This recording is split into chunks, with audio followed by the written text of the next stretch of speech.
안녕하세요. 특성화고 백가추입니다. 선생님이 저번 시간에 제가 제가 특성화고 교사가 되기 위해서 대학에 어떻게 해서 들어가는지에 대해서 한번 이야기를 해봤는데요. 오늘은 조금 다르게 이제 기본적으로 우리가 시험을 보게 되면은 시험을 어떤 거를 보게 되는지에 대해서 한번 이야기를 해볼 거예요. 근데 이거는 이제 내용을 자세하게 말하는 것보다는 이제 전체적으로 어떤 식으로 시험을 보게 되는지 그거에 대해서 한번 이야기를 해보는 게 좋을 것 같아요.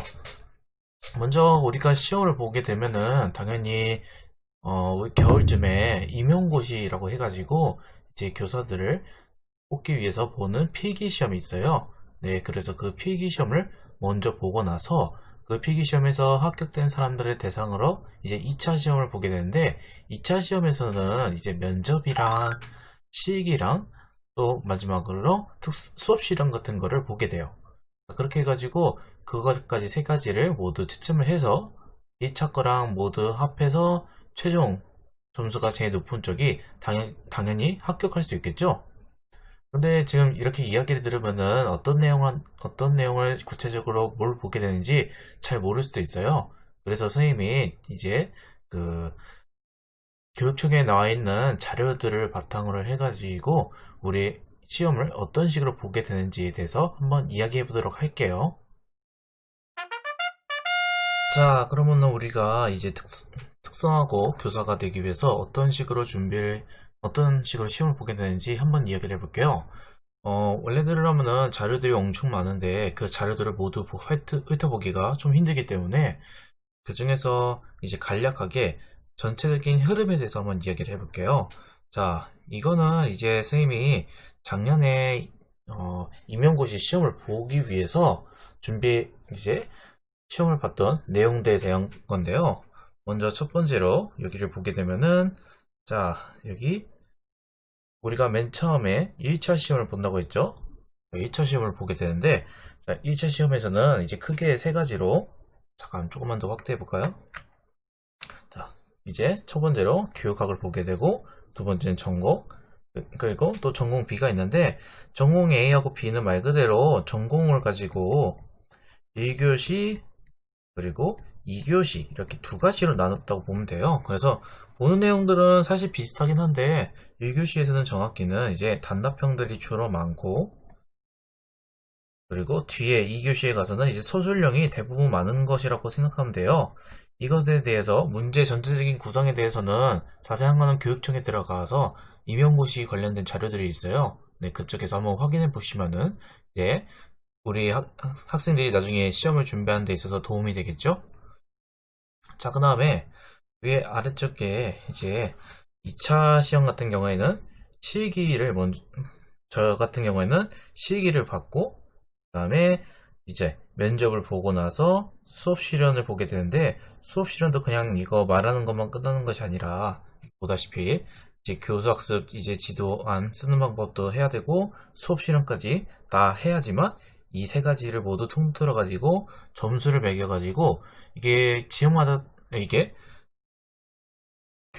임용 1차 시험에서 봤던 그 점수를 모두 통틀어서 가장 높은 점수를 받은 사람이 합격하는 방식이에요.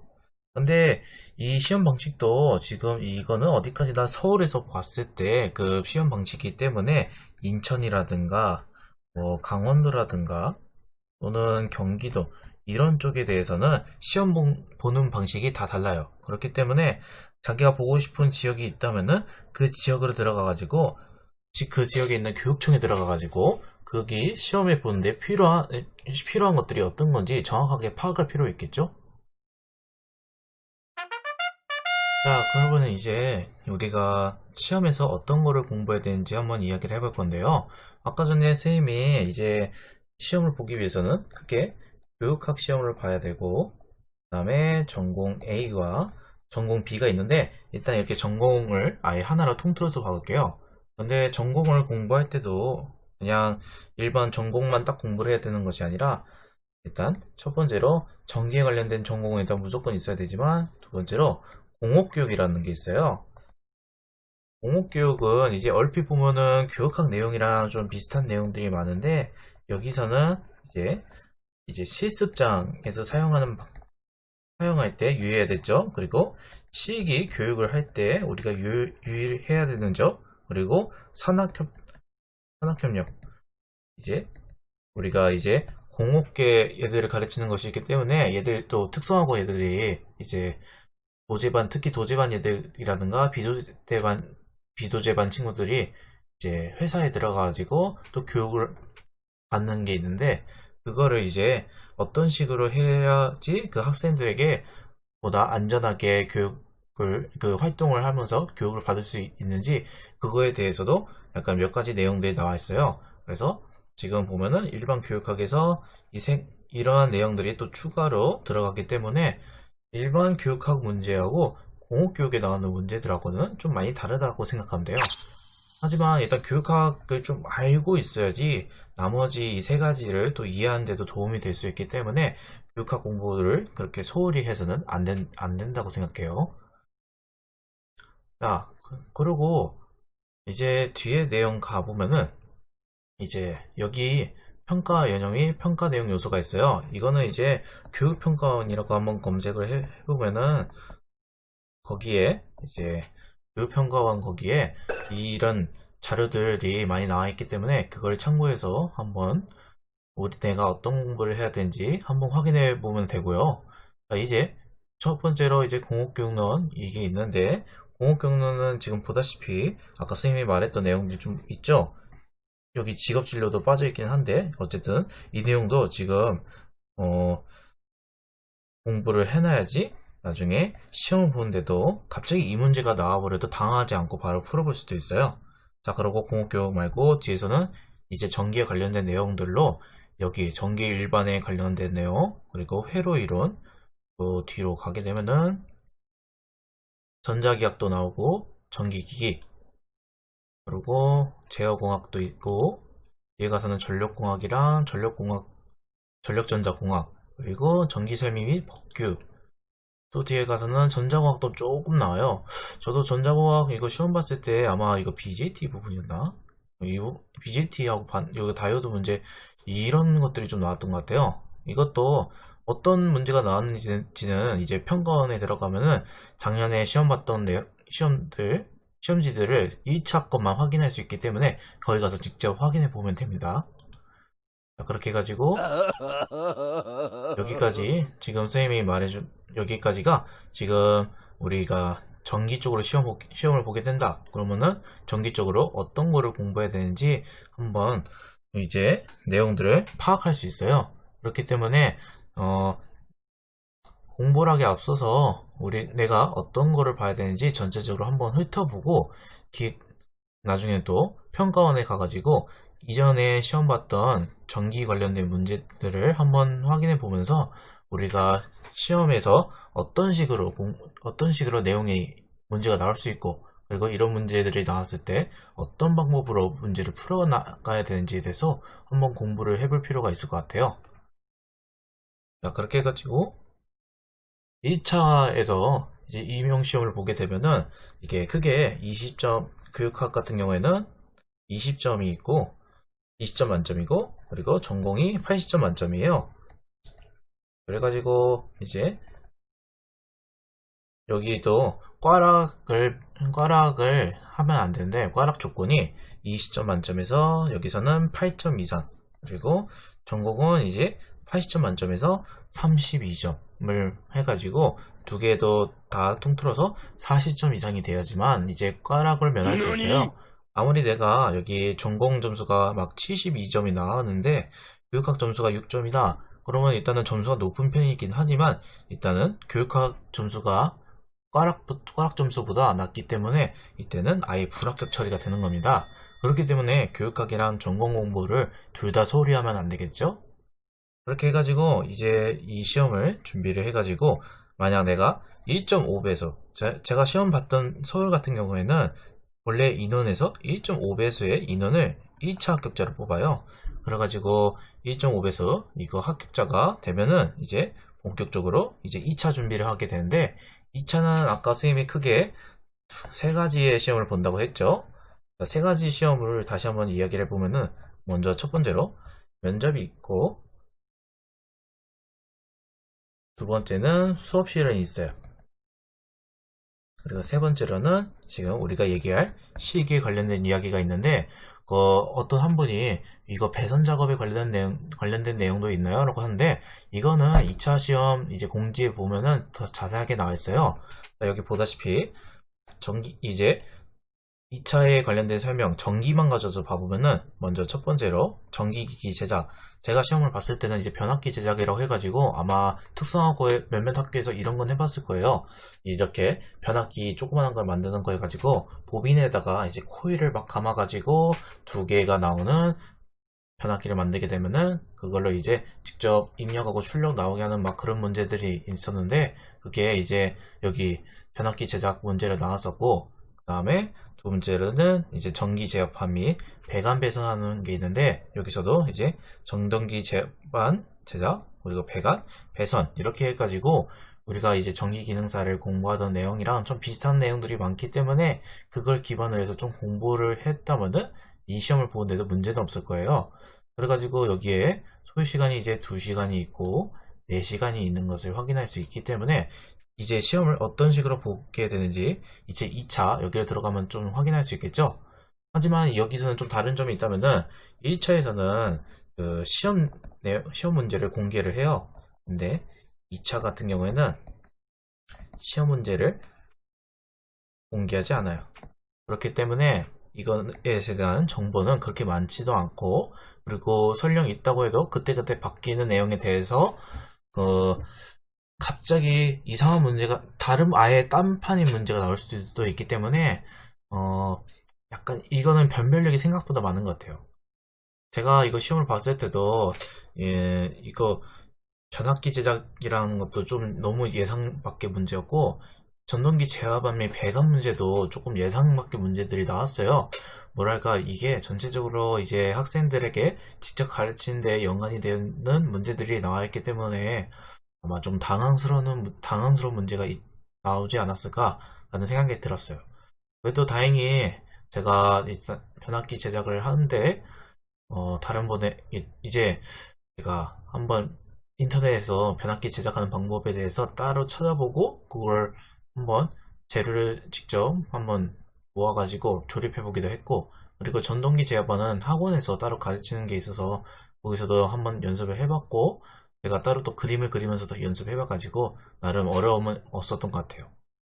자, 그래가지고 여기 밑에 보면은 또 연필 이제 필기구랑 지청 공구들이 또 정해져 있어요.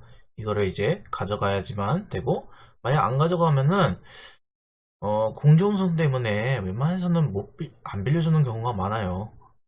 왜냐면은 다른 사람들은 다 가져왔는데 나는 안 가져왔어. 근데 다른 선생님이 주시네? 라면은 그것 때문에 문제가 될 수 있기 때문에 되도록이면은 여기 지창 공고에 맞춰가지고 다 가져가는 것이 맞습니다.